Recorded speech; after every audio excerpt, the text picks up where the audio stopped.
Just not good enough. Charles Barkley makes feelings clear on Jayson Tatum's superstar status. Boston Celtics superstar forward Jayson Tatum earned his 6th NBA All-Star selection on Thursday, getting named an Eastern Conference starter for the 5th consecutive season. Following the announcement, NBA legend turned TNT analyst Charles Barkley comically pushed back against Tatum's selection, seemingly questioning his superstar status.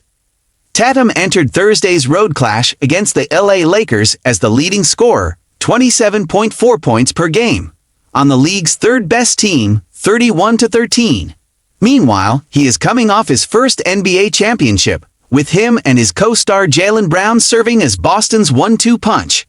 Nevertheless, during Thursday's TNT broadcast, Barkley called attention to the 6-time All-Star's limited role during Team USA's 2024 Paris Olympic gold medal run. U.S. coach Steve Kerr infamously benched Tatum in 2 group phase and knockout round outings against Serbia for matchup purposes, garnering nationwide criticism. Great player. Just not good enough to play in the Olympics, but he's a great player, Barkley said. One of the 5 best in the East, but not good enough to represent his country. While Tatum ultimately secured his 2nd Olympic gold medal over the summer, he made a muted impact. Across 4 outings, he averaged 5.3 points, 5.3 rebounds, and 1.5 assists per game, shooting 38.1%, including missing all his 3-point attempts. Fortunately for Tatum, international play has no bearing on All-Star voting. So, Barkley would likely have a tough time arguing against his selection from an NBA production standpoint. Steve Kerr praised Jayson Tatum's Olympic mindset days before Charles Barkley's jab.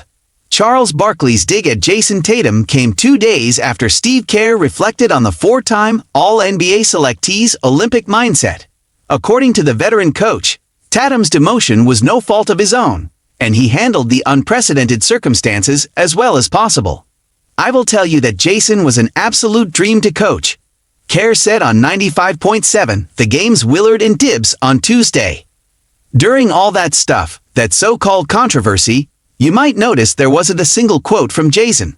It was everybody else talking about it. Jayson is an amazing guy and an incredible player, and he couldn't have handled it any better when he was there.